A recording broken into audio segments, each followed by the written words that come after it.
বিদ্যুৎ উৎপাদনের আনুষ্ঠানিকতা শুরু হয়েছে পাবনার রূপপুর পারমাণবিক বিদ্যুৎ কেন্দ্রে। তবে জাতীয় গ্রিডে স্বল্প আকারে বিদ্যুৎ যুক্ত হতে সময় লাগবে আরও 4 মাস। মঙ্গলবার চুল্লিতে পরমাণু বিদ্যুতের জ্বালানি ইউরেনিয়াম ব্যবহার কার্যক্রম শুরু হয়। উদ্বোধনী অনুষ্ঠানে বিদ্যুৎ কেন্দ্র নির্মাণকারী প্রতিষ্ঠান রাশিয়ার রোসাটমের মহাপরিচালক উপস্থিত ছিলেন আর ভার্চুয়ালি যুক্ত হন আন্তর্জাতিক পরমাণু শক্তি সংস্থার মহাপরিচালক।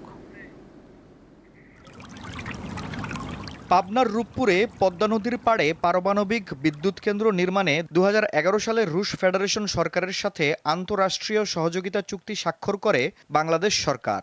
চুক্তির আওতায় 2015 সালের ডিসেম্বরে বাংলাদেশ পরমাণু শক্তি কমিশন ও রাশিয়ার রোসাটমের ইঞ্জিনিয়ারিং কোম্পানি অ্যাটমস্ট্রয় এক্সপোর্টের মধ্যে জেনারেল কন্ট্রাক্ট স্বাক্ষর হয়।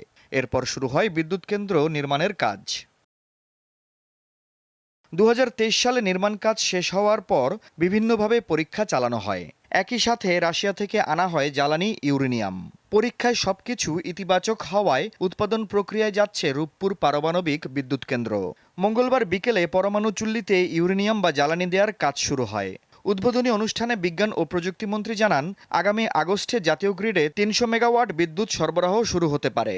অনুষ্ঠানে রোসাটমের মহাপরিচালক উপস্থিত ছিলেন আর ভার্চুয়ালি যুক্ত হন আন্তর্জাতিক পরমাণু শক্তি সংস্থার মহাপরিচালক রাফায়েল গ্রসি। বাংলাদেশের এই মাইলফলক অর্জন বৈশ্বিক পারমাণবিক শক্তির নিরাপদ ব্যবহারের ক্ষেত্রে একটি ইতিবাচক পদক্ষেপ। বাংলাদেশের পাশে সবসময় থাকবে রাশিয়া। রূপপুর শুধু একটা বিদ্যুৎ কেন্দ্র নয়, এটি বাংলাদেশের প্রযুক্তিগত আত্মবিশ্বাসের একটা প্রতীক।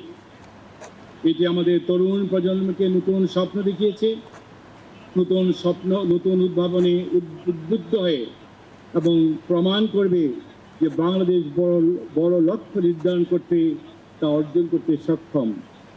আমি দৃঢ়ভাবে বিশ্বাস করি রূপপুর পারমাণবিক বিদ্যুৎ কেন্দ্র আমাদের জ্বালানি নিরাপত্তা নিশ্চিত করবে। বিদ্যুৎ উৎপাদনের আনুষ্ঠানিকতা শুরু হওয়ায় খুশি পাবনার স্থানীয় জনগণ। চালু হলে আমরা মনে করি যে বিদ্যুতের সংকটটা কেটে যাবে এবং এলাকা উন্নয়নের জন্য কাজে লাগবে। যে দুর্ভোগ আমরা পাচ্ছি, যদি এটা অতি শীঘ্রই আমরা চালু করতে পারি, কিছুটা হলে পরে এটা থেকে আমরা মুক্তি পাবো। রূপপুরে 12.65 বিলিয়ন ডলার ব্যয়ে নির্মিত এ প্রকল্পের 2টি ইউনিট থেকে মোট 2400 মেগাওয়াট বিদ্যুৎ উৎপাদিত হবে। এই পারমাণবিক বিদ্যুৎ কেন্দ্র থেকে 24 ঘন্টা সমান হারে নিরবিচ্ছিন্ন বিদ্যুৎ পাওয়া যাবে। প্রতি 1.5 বছর পর পর নতুন জ্বালানি দিতে হবে। আফরিদ হাসান, দীপ্ত, বার্তাকক্ষ।